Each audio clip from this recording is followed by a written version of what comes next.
तक मेरी गिनती है, पख्तूनख्वा में से तो सिर्फ एक लोटा निकला है। और जहां तक मुझे बताया गया, अभी तक वो लोटा पेशावर आने की उसने जुर्रत नहीं की। इंशाअल्लाह जिधर भी ये लोटे जाएंगे पाकिस्तान में, जिधर भी जाएंगे, इनको दो नारे लगेंगे। दो नारे क्या हैं?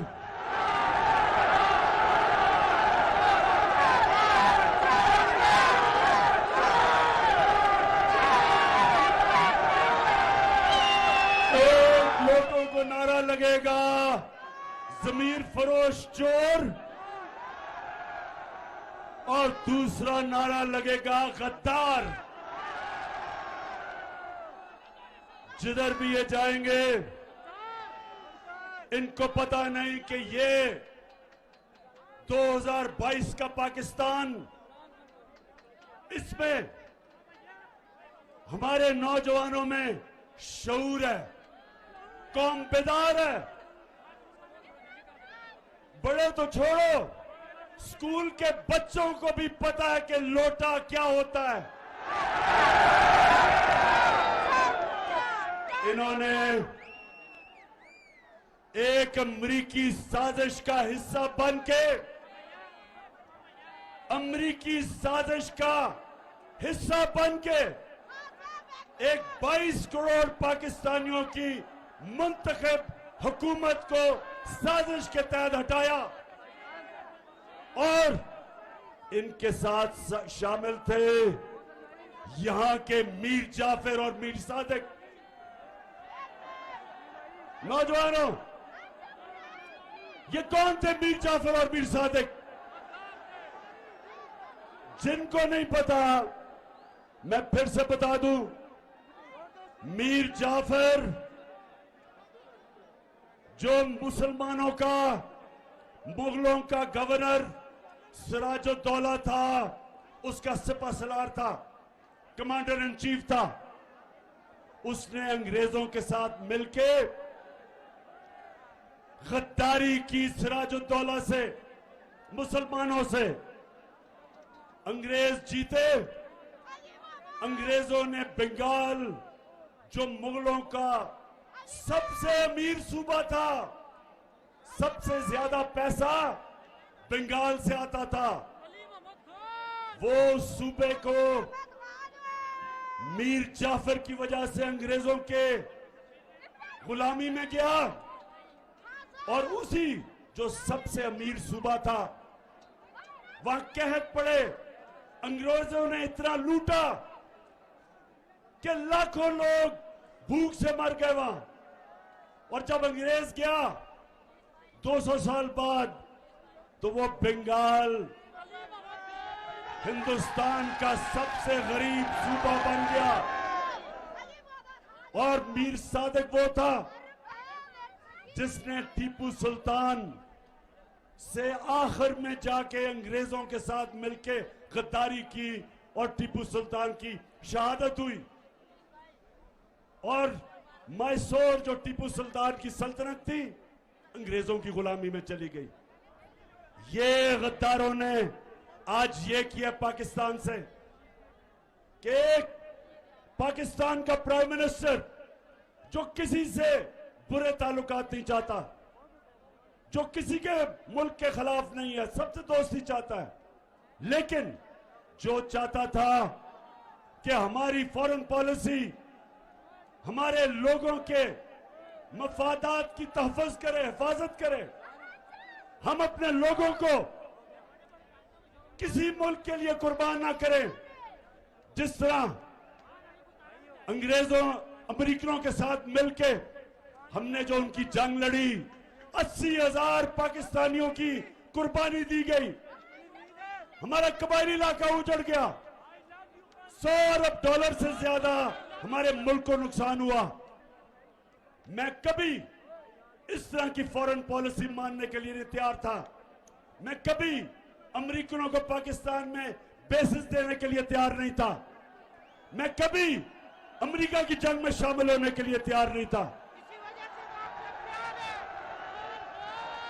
मैं रूस से, अगर मैं रूस गया तो मैं चाहता था, और हमारी बात चल रही थी रूस से, कि 30% कम कीमत पे रूस हमें तेल दे, ताकि मैं अपने लोगों के लिए पेट्रोल और फजल रहमान को सस्ता करूं।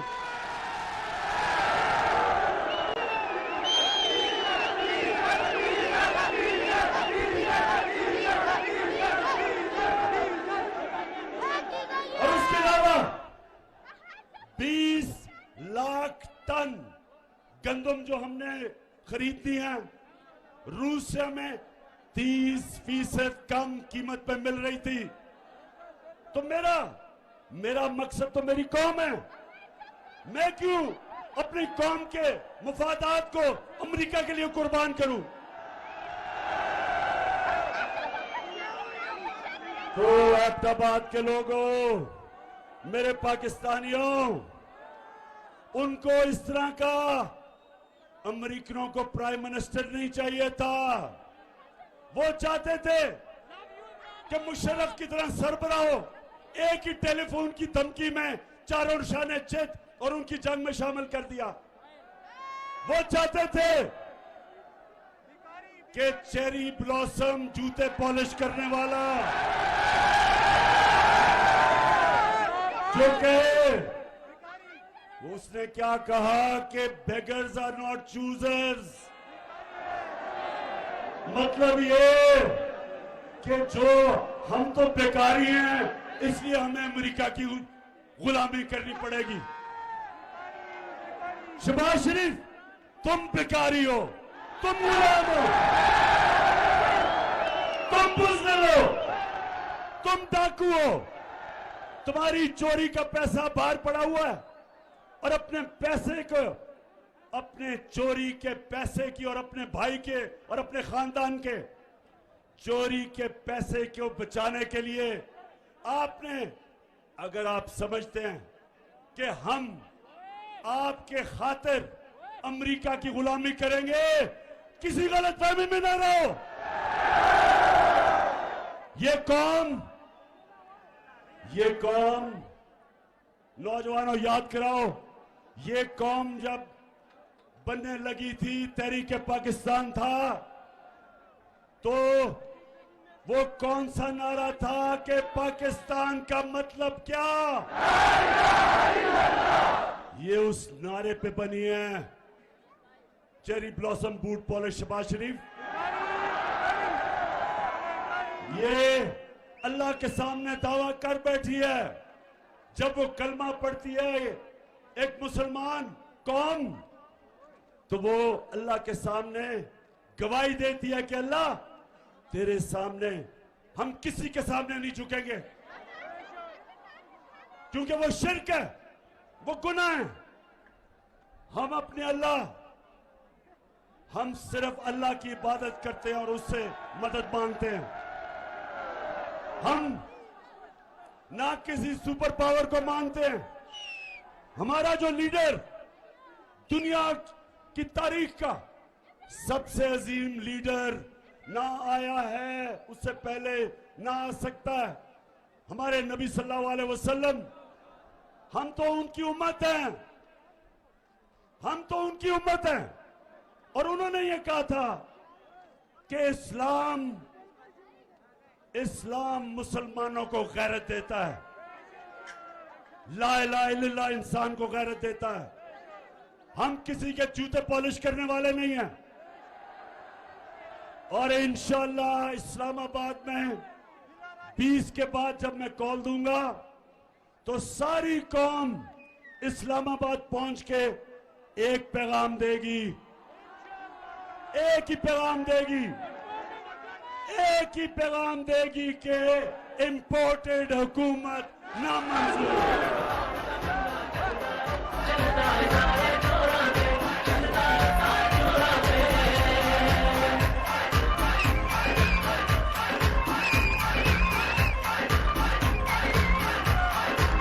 मच्छर हम देंगे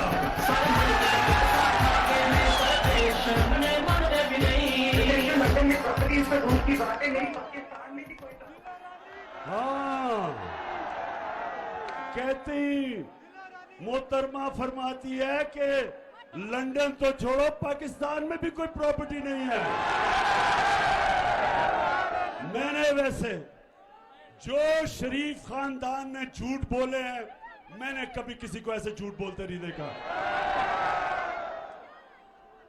तो अच्छा, अब नौजवानों, बाशऊर नौजवानों, दिलेर नौजवानों और मेरी बहनों, सुनो जरा।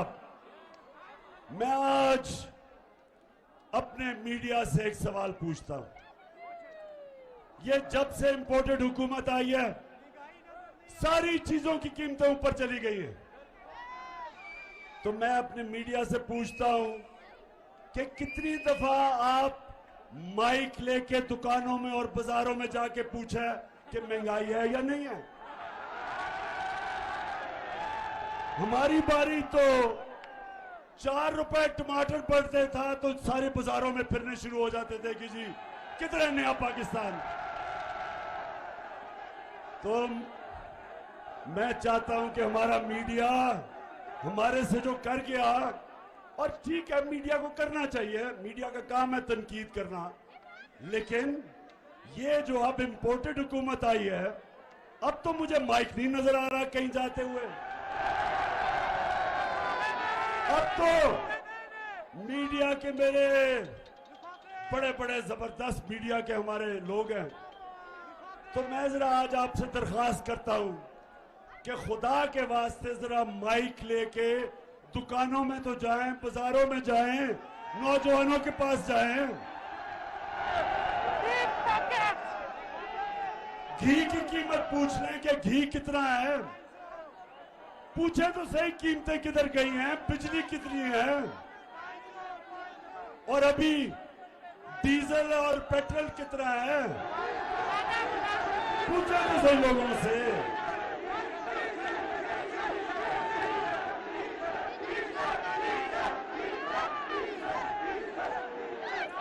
नौजवानों सुने जरा, जब ये जरा सुने, ईरान में मैं जरा आपकी तरबियत भी करता जाऊं, तारीख का भी बताता जाऊं, ताकि आप में और शऊर आए। सोशल मीडिया ने वैसे ही आप पे शऊर पैदा कर दिया। ईरान में 1954 के करीब, सुने जरा, एक उनका बड़ा तकड़ा इलेक्टेड प्राइम मिनिस्टर आया, उसका नाम मुसद्दक था। मुसद्दक इलेक्ट होके आया ईरान में। उसे पता चला कि ईरान का जो तेल है, वो सारा तेल जो ईरान से निकलता है, उसका सारा पैसा अमेरिकन और बरतानियों की तेल की कंपनीज वो सारी पैसा बना रही हैं, और ईरान के लोगों को मिल कुछ नहीं रहा, क्योंकि वो अवामी प्राइम मिनिस्टर था। उसने फैसला किया कि ये जो तेल ईरान से निकाल रही हैं, उनको वो नेशनलाइज करेगा, ताकि पैसा नफा ईरान के लोगों को मिले, बजाय बरतानिया और अमेरिकन कंपनीज। अमेरिका की CIA ने, और ये सब अब ये सारी चीजें अवेलेबल हैं, ये आप क्योंकि ये रिकॉर्ड्स डिक्लासिफाई हो गए, आप सबको मिल सकते हैं। हुआ क्या, अमेरिका ने फैसला किया कि इसको कराना चाहिए, रजीम चेंज करनी चाहिए। उन्होंने सबसे पहले चीज क्या की, उन्होंने मीडिया के ऊपर पैसा खिलाया, मीडिया को पैसा दिया कि टमाटर महंगे हो गए, प्याज महंगे हो गए। उसके खिलाफ, मुसद्दक के खिलाफ, पब्लिक को उसके खिलाफ करने के लिए मीडिया को उठाया। फिर उसके अंदर, उसकी पार्टी के अंदर जो सियासतदान थे, उनको लोटा बनाने की कोशिश की, पैसा चलाया, और फिर उन्होंने जो ऑपोजिशन पार्टीज थी, उन ऑपोजिशन पार्टीज को कहा कि इनके खिलाफ मुजाहरे करो। आपने देखा ही होगा, कभी डीजल कह रहे लॉन्ग मार्च करूंगा और कभी ना बिलावल कह रहे मैं लॉन्ग मार्च करूंगा। कभी सारी 11 की 11 पार्टीज मीनारे पाकिस्तान में निकली इमरान खान को गिराने के लिए। ये ईरान में भी यही हुआ और आखिर में फिर साजिश के बाद मुदाखलत हुई और प्राइम मिनिस्टर मुसद्दक को हटाया गया। यही पाकिस्तान में जो मीडिया के ऊपर पैसा चला है, किन किन के ऊपर पैसा चला है, आपको सबको पता चल जाना चाहिए कि वो आज टमाटर और प्याज की बातें नहीं कर रहे। वो आज बिजली की कीमत जो बढ़ी है बातें नहीं कर रहे। वो आज ये नहीं बता रहे कि ये जनाब एक आदमी जिसको इन्होंने प्राइम मिनिस्टर बनाया है और जिसके बेटे को चीफ मिनिस्टर बनाया है, ये कोई बात नहीं कर रहा कि इनके ऊपर फैमिली पे 40 अरब रुपए के करप्शन के केस हैं। 16 अरब FIA के अंदर इनके नौकरों के नाम पे पैसे पकड़े हैं, जिसमें आपने सुना होगा मकसूद चपरासी का, जिसको बाहर भिजवा दिया। 375 करोड़ रुपए एक चपरासी के अकाउंट से निकले हैं। ये FIA का केस है। और आते साथ ही चेरी ब्लॉसम बूट पॉलिश ने FIA का वो सारे लोग जिन्होंने तफ्तीश की थी उनको निकाला इसने, उनसे इंतकाम कि कैसे तुम्हारी जुर्रत है कि मेरे खिलाफ तुमने तफ्तीश की। कहीं नौजवानों दुनिया में कहीं ये नहीं होता। मैं अपनी अदलिया से पूछता हूं कि मैं बड़े अदब से पूछता हूं कि इतवार को तो आपने सो मोटो एक्शन ले लिया, आपने रात के 12 बजे अदालतें खोल ली, लेकिन ये जो आपके सामने हो रहा है किसी जमहूरियत में यह हो सकता है कि FIA में 16 अरब रुपए के केसेस, डाका 1600 करोड़ रुपए का ये बाप और शहबाज शरीफ और उसके बेटों पे, और आप इसमें कुछ नहीं कर रहे। मुल्क का 1600 करोड़ रुपया चोरी हो और ऊपर वो बिठा दें, बिल्ले को बिठा दें दूध की हिफाजत करने के लिए। कौन सी जमहूरियत में ये होता है? और मैं आज नौजवानों ये सुन लें, मेरे नबी सल्लल्लाहु अलैहि वसल्लम ने आज से 1500 साल पहले तकरीबन कहा कि कौम तबाह कब होती है? जब छोटे चोरों को आप जेलों में डालते हैं और बड़े डाकुओं को आपका इंसाफ का निजाम नहीं पकड़ सकता, वो कौम तबाह हो जाती है।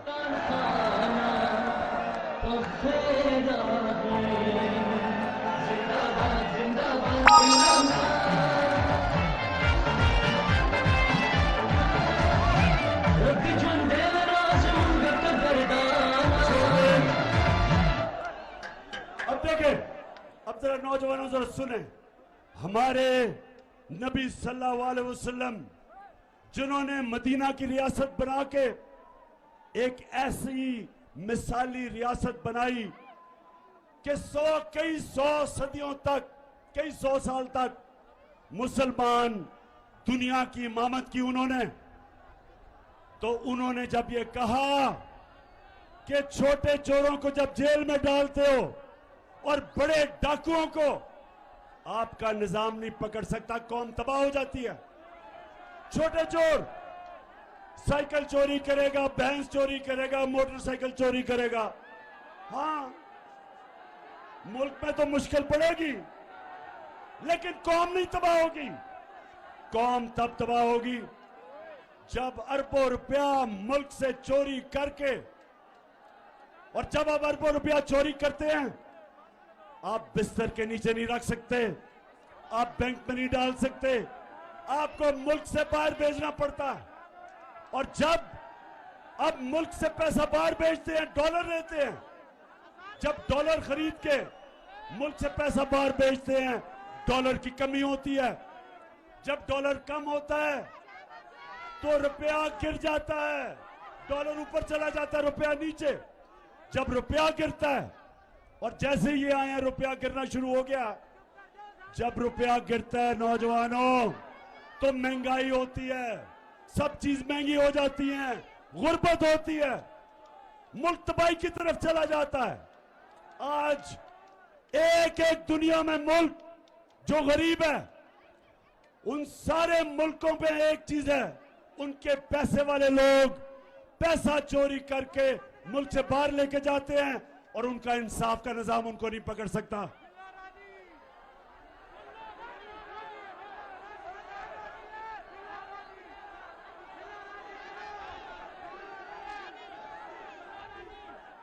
किसने कहा था कि अजान बज रहा है? अजान के 2 मिनट सांस ले लो। अभी मैंने आपसे और आखिर में 2-3 बड़ी जरूरी बातें करनी है। मैंने आप सबको तैयार करना है इस्लामाबाद के लिए, और इसमें हमारे खानदान भी आएंगे, फैमिलीज आएंगी, सबसे ज्यादा मेरे दिलेर नौजवान आएंगे। और पख्तूनख्वा, क्योंकि आप इस्लामाबाद के सबसे करीब हैं, तो मुझे सबसे ज्यादा मैं पख्तूनख्वा के लोगों को वहां देखना चाहता हूं। और मेरे लिए नहीं आना आपने अपनी हकीकी आजादी की जंग लड़ने आना है। आपने कायदे आजम का पाकिस्तान बनाने आना है। होगी आजान? अच्छा जी नौजवानों, सुनो जरा मेरी बात। अब मैं अपनी बात की खत्म करने की तरफ जा रहा हूं। देखें, हमारा मुल्क बना था, एक बड़ा ख्वाब था कि हमने, जो इलामा इकबाल ने कहा कि हमने एक इसको मिसाल बनाना था, इस्लामी रियासत जो मदीना की रियासत के तर्ज पे, उन असूलों पे खड़ा होना था। इसलिए अगर हम ये इंपोर्टेड हुकूमत, ये करप्ट लोग, ये डाकू, ये जिस तरह वो इंटीरियर मिनिस्टर कातिल, अगर हमने इनको तस्लीम कर लिया, ये हम पाकिस्तान की ख्वाब से सबसे बड़ा धोखा करेंगे। इसलिए आप जब इस्लामाबाद आएंगे तो हमने फैसला करेंगे, हम सारी कौम को बताएंगे कि हमें आजादी चाहिए, गुलामी नामंजूर। हमें राय हक चाहिए, हम अमर बिल मारूफ पे चलने वाले हैं। हमें अल्लाह का हुक्म है, एबटाबाद हमें अल्लाह ने हुक्म दिया है कि अच्छाई के साथ खड़े हो, अमर बिल मारूफ व नही अनिल मुनकर, बुराई के खिलाफ अच्छाई के साथ। जो मैं बार बार कहता हूं, न्यूट्रल बनने की अल्लाह ने हमें इजाजत नहीं दी। हम अच्छाई का साथ दें, राय हक पे चले, इंसाफ के लिए खड़े हों, लेकिन अल्लाह ने हमें ये इजाजत नहीं दी कि मैं कहूं ना मैं तीतर हूं ना मैं बटेर हूं, मैं तो न्यूट्रल हूं। मैं बार बार कहता हूं, न्यूट्रल सिर्फ जानवर होते हैं, इंसान को तो अल्लाह को जवाब देना होता है। उसने तो दुनिया में भेजा है और उसने आपको कहा है कि आखिरत में मैं तुम्हारे से जवाब लूंगा। क्या तुम राय हक पे चले? क्या तुम इंसाफ के साथ खड़े हुए?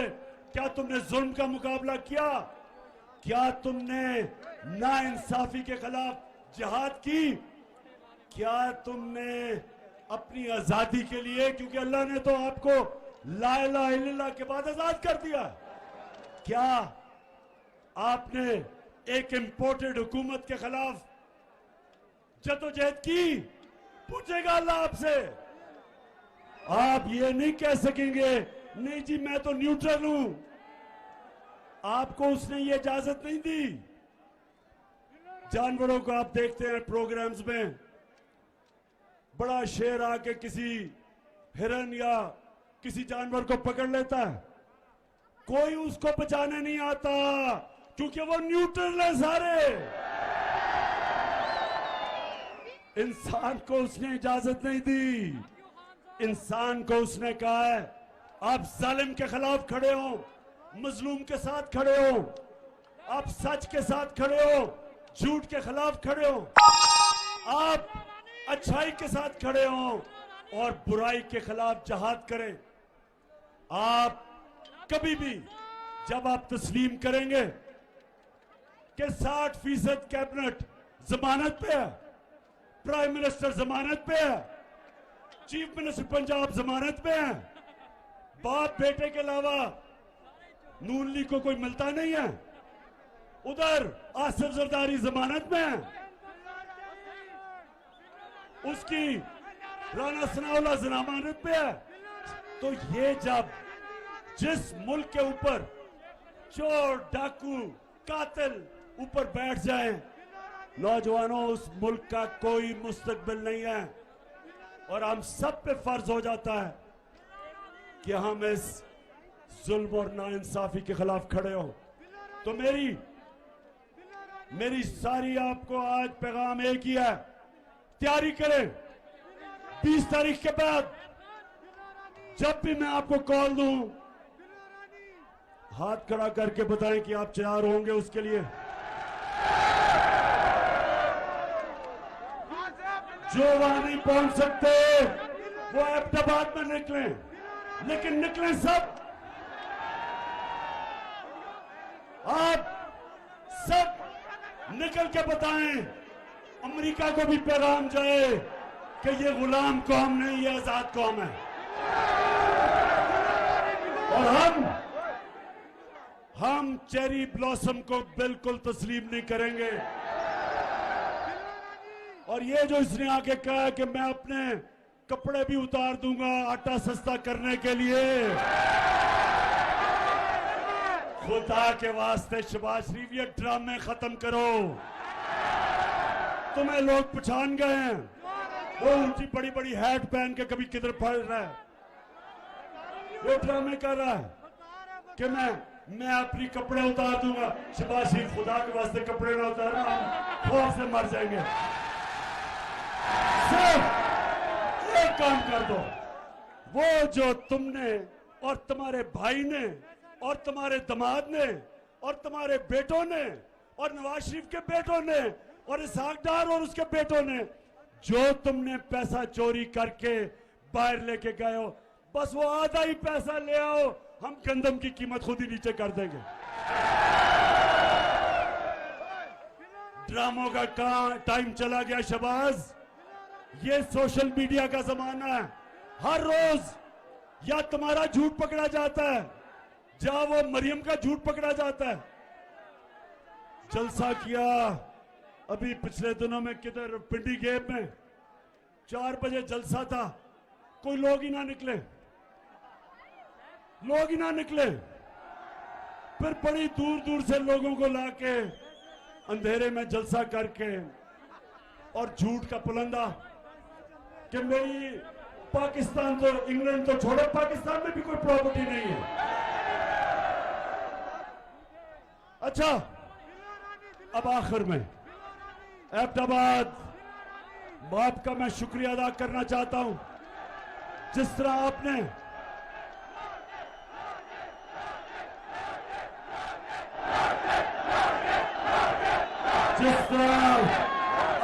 हमें इलेक्शन जताई, शिकस्त दी, कहते थे कि नून लीग का गढ़ है। नून लीग, ये आज मेरी बात सुन लो, इलेक्शन से ना भागो।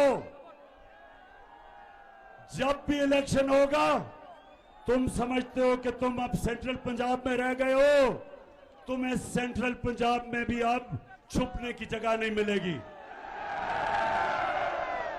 क्योंकि इस पंजाब के पाकिस्तान के लोग गैरतमंद लोग हैं। हमारे लोग गैरतमंद हैं। हम बूट पॉलिशरों को साथ नहीं चलते।